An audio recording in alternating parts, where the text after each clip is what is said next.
Everyone, welcome back to my channel. আশা করি সবাই ভালো আছো, সুস্থ আছো আর আনন্দে আছো।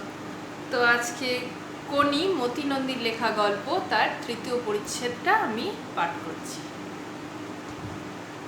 টেবিল টেনিস বোর্ডটায় কাপড় বিছিয়ে টেবিল, সেটা ঘিরে 7 জন বসে, তার মধ্যে একটি চেয়ার খালি।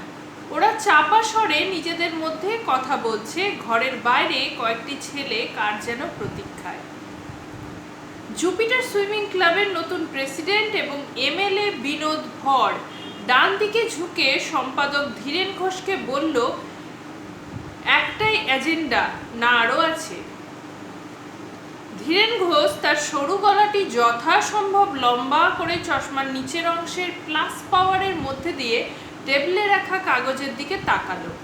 মেন আইটেম একটাই, আর যা আছে তা খুবই মাইনর। কোরাম হয়েছে তো? হ্যাঁ, সবাই হাজির। ধীরেন ঘোষ এরপর ব্যস্ত হয়ে বলল, যোগু, চা সন্দেশ দিতে বল। যজ্ঞেশ্বর ভট্টাচার্য চেয়ার থেকে উঠে দাঁড়িয়েছে মাত্র, তখনই দরজাটা খুলে গেল। ক্ষিতীশ সিংহ ঘরের প্রতিটি লোকের মুখে উপর চোখ বুলিয়ে প্রেসিডেন্টের মুখোমুখি খালি চেয়ারটায় বসার আগে সভাকে নমস্কার জানালো। যোগু জিজ্ঞাসু চোখে ধীরেন ঘোষের দিকে তাকালো। মাথা হেলিয়ে ধীরেন ঘোষ বলল, একটু পরে আনবি। আমার দেরি হয়ে গেল। ক্ষিতীশ ফিকে হেসে প্রেসিডেন্টের দিকে তাকালো। না না, মিনিট চারেক মাত্র দেরি হয়েছে। বিনোদ ভর ঘড়ি দেখে ধীরেন ঘোষকে বলল, আমার কিন্তু একটু তাড়া আছে। নিশ্চয় নিশ্চয়, এক্ষুনি শুরু করছি। বেশিক্ষণ লাগার মতো কিছুই নেই, শুধু সুইমারদের চিঠিটা ছাড়া, আর সেটা আগেই সার্কুলেট করা হয়েছে, সুতরাং নতুন করে কিছুই বলার নেই। হ্যাঁ আছে। সবাই ক্ষিতীশের দিকে তাকালো। আমার বিরুদ্ধে চার্জগুলো স্পষ্ট করে চিঠিতে বলা নেই, সেগুলো জানতে চায়। সবাই পরস্পরের মুখের দিকে তাকালো। বিনোদ ভর বলল, ধীরেনবাবু, ওর বিরুদ্ধে যা যা অভিযোগ উঠেছে সেগুলো তাহলে বলুন। ধীরেন ঘোষ বিব্রতভাবে হরিচরণ মিত্তিরের দিকে তাকালো। হরিচরণ নড়ে চড়ে বসল। খিদ্দা সম্পর্কে অভিযোগ ছেলেদের, মানে সুইমারদের, যারা 7 বছর 8 বছর আমাদের ক্লাবের হয়ে বিভিন্ন কম্পিটিশনে নামছে, মেডেল আনছে, মানে আমাদের মুখোজ্জ্বল করছে। বাজে কথা, ক্ষিতীশ গম্ভীর স্বরে বলল। মেডেল হয়তো আনে, কিন্তু মুখোজ্জ্বল করার মতো কিছুই করেনি। শ্যামল 4 বছর আগে 1 মিনিট 4 সেকেন্ডে 100 মিটার ফ্রি স্টাইল টানতো, এখনো তাই টানি। এটা কি মুখোজ্জ্বল করার মতো ব্যাপার? হরিচরণ কথাগুলো না শোনার ভান করে বলতে লাগলো, এইসব সুইমাররাই হচ্ছে ক্লাবের প্রাণ। এদের নিয়েই ক্লাব টিকে আছে, এগিয়ে চলেছে। এরা উজ্জ্বল, এরা চঞ্চল। এদের হ্যান্ডেল করার হলে এদের মতো হয়ে এদের সঙ্গে মিশতে হবে, বুঝতে হবে, আধুনিক সময়ের সঙ্গে তাল রেখে চলতে হবে। তার মানে রাস্তার মোড়ে দাঁড়িয়ে ঘন্টার পর ঘন্টা আড্ডা মারবে, পড়াশোনা করবে না, ট্রেনিং করবে না, একে উচ্ছলতা বলে মানতে হবে। এদের সঙ্গে তাল রেখে আমাকে আধুনিক হতে হবে, তবে এদের হ্যান্ডেল করা যাবে। কিন্তু ওদের মন মেজাজ বোঝার ক্ষমতা, দুঃখের সঙ্গে বলতে হচ্ছে, খিদ্দার নেই। হরিচরণ সকলের মুখের দিকে তাকালো। 3-4টি মাথা নড়ে উঠল একসঙ্গে সমর্থন জানিয়ে। ক্ষিতীশের চোখ পিটপিট করতে লাগলো পুরু লেন্সের ওধারে। খিদ্দা জুনিয়র ছেলেদের সামনেই শ্যামলকে তার টাইম আর আমেরিকার 12 বছরের মেয়েদের টাইমের তুলনা করে অপমান করেছে। গোবিন্দ এখনো ব্রেস্টস্ট্রোকে বেঙ্গল রেকর্ড হোল্ড করছে। লাস্ট ইয়ারেও বোম্বাই ন্যাশনাল গেছিল। তাকে বলেছেন কান ধরে ক্লাব থেকে বার করে দেবে। সুহাস ইনফ্লুয়েঞ্জায় পড়ে দিন 10 আসতে পারেনি। তার বাড়িতে গিয়ে খিদ্দা সুহাসের বাবাকে যা তা কথা বলে এসছে। অমি আর বেলা জুপিটার ছেড়ে অ্যাপোলোয় গেছে শুধুই খিদ্দার জন্য। উনি ওদের চুল কাটতে চেয়েছিলেন। পুরুষদের মতো ওদেরও বারবেল নিয়ে এক্সারসাইজ করার জন্য ঝগড়া করতেন। ওদের ড্রেস, ওদের সাজ নিয়ে রোজই খিটখিট করতেন। লাস্ট ইয়ারে আপনারা দেখেছেন ওই দুটি মেয়ের জন্য স্টেট মিটে অ্যাপোলো টিম চ্যাম্পিয়নশিপ পায়।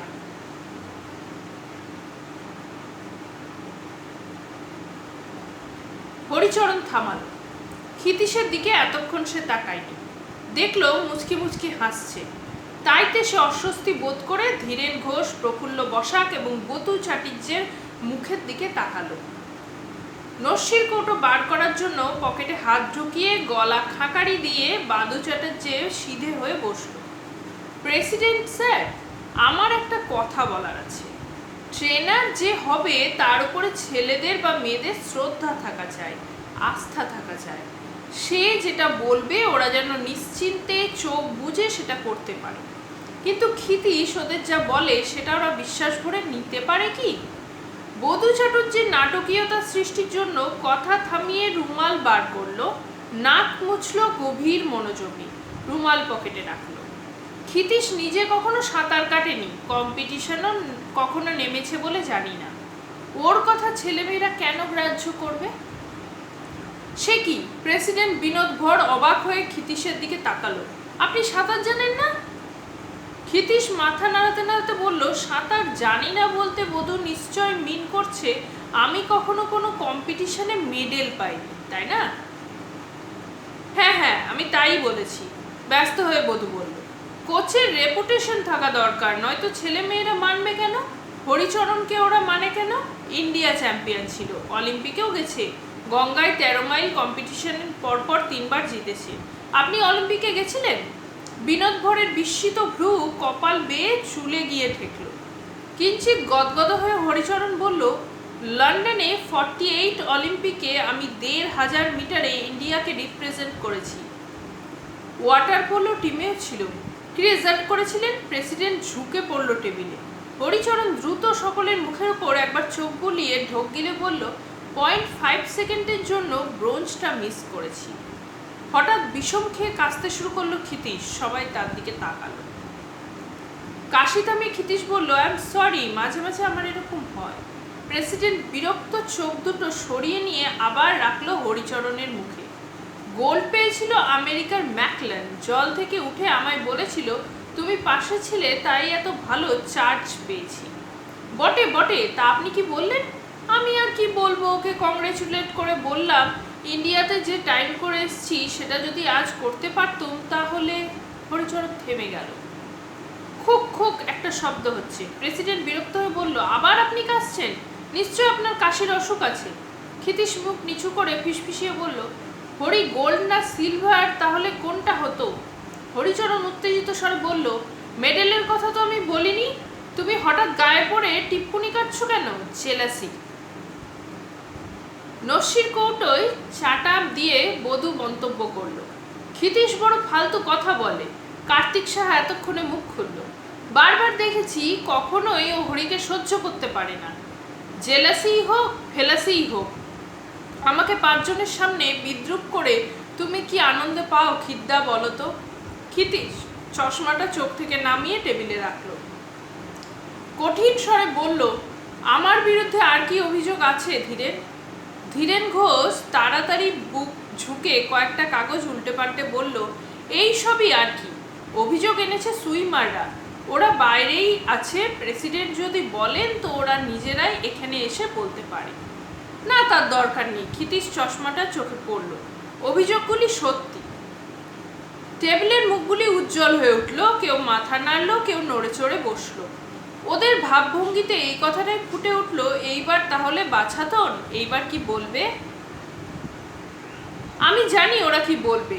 বলবে আমি জলে নামি না, খাটতে বলি, না খাটলে গালাগালি করি।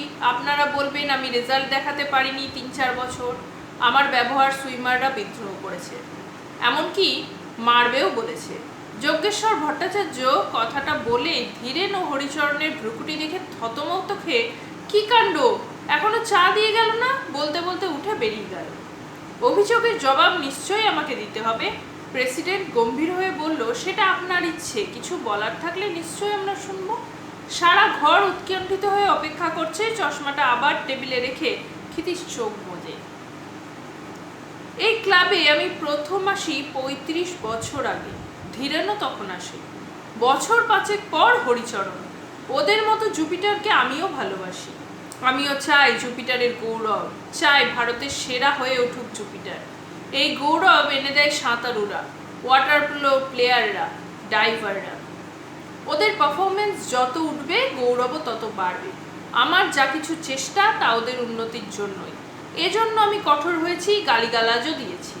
ক্ষিতীশের বলার ভঙ্গি ও কণ্ঠস্বরে ঘরটা গম্ভীর থমথমে হয়ে উঠল। সাঁতারে অবিশ্বাস্য রকমে পৃথিবী এগিয়ে গেছে, আর আমাদেরকে একটা রেকর্ডের বয়স 10-15 বছর, 25 বছর হতে চলল শচীন নাগের রেকর্ডের বয়স। কেন এই থমকে থাকা? যেভাবে পৃথিবী এগোচ্ছে আমাদেরও সেইভাবে এগোতে হবে। এসব এমন কিছু কথা নয়, আমাদেরও জানা আছে। শুনতে ভালোই লাগে। হরিচরণ ভারেক্কি চালে বলল এবং প্রেসিডেন্টের দিকে তাকালো। আসল যে জিনিস ফুড, সেটা কই? খাটবে যে খাদ্য কই? তা যখন পাওয়া যাবে না তখন খাটিয়ে খাটিয়ে টিবি রোগ ধরিয়ে দিয়ে লাভ কিছু হবে? ঠিক কথা, ফুড কই?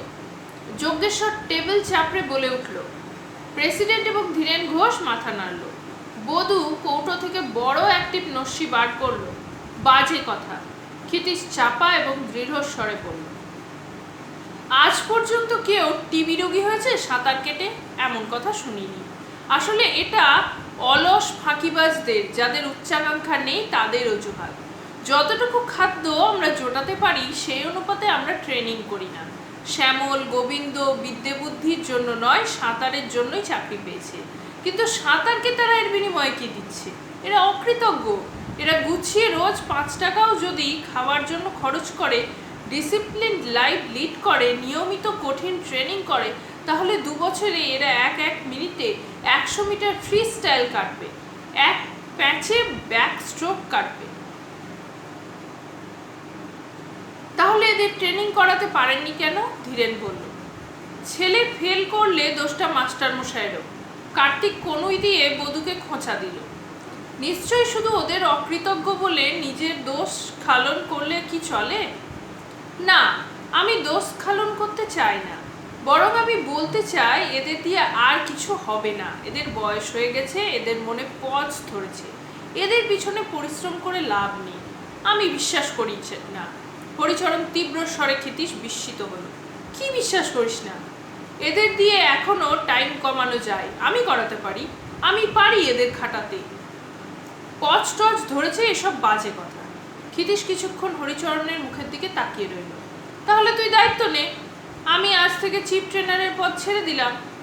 রেজিগনেশন লেটার পাঠিয়ে দেবো। আমি কাল থেকে আর আসবো না। না না, আসবে না এটা কি কথা? বধূ ব্যস্ত হয়ে উঠল। এতদিনকার মেম্বার। ক্ষিতীশ হাসল ম্লান ভরে। তারপরই চোখ দুটো পিটপিট করে উঠল। প্রেসিডেন্টকে লক্ষ্য করে বলল, ট্রেনার হতে গেলে নাম করা সাঁতারু হতে হবে এমন কোনো কথা নেই। পৃথিবীর নাম করা কোচরা ট্যালবট, কার্লাইল, গ্যালাঘার, হে, কাউন্সিলম্যান, এরা কেউ অলিম্পিক চ্যাম্পিয়ন নয়। জলে নেমে এদের কোচ করতে হয় না। এরা সুইমারদের কোচ, নভিসদের নয়। জলের উপর থেকেই অনেক ভালো লক্ষ্য করা যায়, তাই ডাঙাতেই আমি থাকি। খিদ্দা, তুমি দেখছি ওইসব কোচদের সঙ্গে নিজেকে এক পংক্তিতে ফেললে। যজ্ঞেশ্বর কৃত্রিম বিস্ময় চোখে ফোটালো। ওরা ওয়ার্ল্ড চ্যাম্পিয়ন, অলিম্পিক চ্যাম্পিয়ন তৈরি করছে। তুমি তো একটা বেঙ্গল চ্যাম্পিয়নও তৈরি করতে পারোনি। কার্তিক সাহার গলায় বিদ্রুপ মোচড় দিল। পারবে পারবে, নিশ্চয় পারবে। ওয়ার্ল্ড রেকর্ড আমরা শিগগিরই পাবো, তাই না ক্ষিতীশ? ধীরেন ঘোষ মুচকি মুচকি হাসতে লাগলো। চ্যাম্পিয়ন সুইমার তৈরি করা এদেশে সম্ভব নয়। প্রেসিডেন্ট বিনোদ ভর এতক্ষণে কথা বলল। ক্ষিতীশ উঠে দাঁড়ালো। কোনো দেশেই সম্ভব নয়। চ্যাম্পিয়নরা জন্মায়, ওদের তৈরি করা যায় না। ওদের খোঁজে থাকতে হয়, লক্ষণ মিলিয়ে চিনে নিতে হয়। ক্লান্ত স্বরে কথাগুলো বলে ক্ষিতীশ দরজার দিকে এগোলো। সেই ভালো, এবার থেকে তপস্যা শুরু করো খিদ্দা।